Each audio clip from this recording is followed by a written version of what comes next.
While most people stay out of the water at dawn and dusk to try and avoid sharks, our next guests, they do the opposite. They catch and release them. Their incredible close encounters have been getting a whole lot of attention, and Joshua and Jethro join us from Albany, WA this morning. Yeah. Good morning to you guys.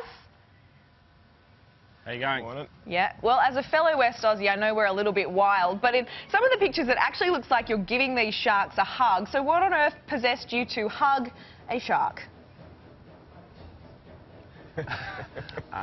Not sure, actually. We just enjoy catching them and thought rather dragging them up the beach and try and do things a little bit better and give them a hug in the water. You know, does that pose any danger? Because it would seem to me that it would. You learn to get the gist of the shark. You feel the muscles tense. You know when they're going to sort of be a little bit aggressive. So time spent around them. You sort of learn how to treat them and look out for them. We've only had one. We've only had one turn around on me. Oh. Yeah, you just got to sort of sense when that's happening and jump out the way. Yeah, sorry to interrupt. So is that when you know that, okay, the shark means business, we've got to let this guy chill? Yeah, that's it. You'll feel the muscles go tight and you know, all right, he's going to have a bit of a thrash and stand back for 2 seconds and then jump back in there. Stand back for 2 seconds. So why did you start catching sharks? Is it just for fun, for sport? It started as sport, like any sport fishing, brim fishing, marlin. We do pretty much cover everything between us, and we just thought, well, we can do a little bit more. There's a lot of people starting to shark fish now, so we thought, oh, well, we may as well put a bit of a better insight out there, and rather than dragging them up the beach and just as sport fish, we can do something a little bit better, and we tag and record all the data on our sharks that we catch. So what would be a little bit more than just sports fishing? Yeah, what would be a successful day? I mean, how many would you tag? Oh, it all depends where we are, really. Up on the west coast, anywhere from 2 to 10 sharks a day. Down here, you sometimes spend 3-4 days without even catching a shark. So it's all dependent on where you are, the weather, a lot of different things. Are you actually concerned with how many big sharks there are out there in Western Australian waters? Everywhere you go, there's always going to be plenty of big sharks. It's just how many people you got looking for them. They're everywhere. Where do you stand on conservation? I mean, shark drumlines are a bit of a controversial issue at the moment.